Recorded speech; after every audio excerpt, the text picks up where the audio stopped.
ژوند څه دی یوه بلا ده یو عذاب دی یو هیبت دی دوکه دا بېماني دا سراسر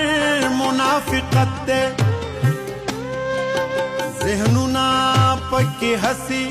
د وهمونو کارخانې دي سرونه د پیریانو د دیوانو خاري دي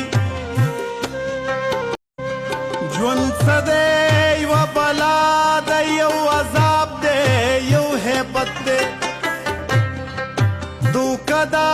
بېماني دا سراسر منافقت دی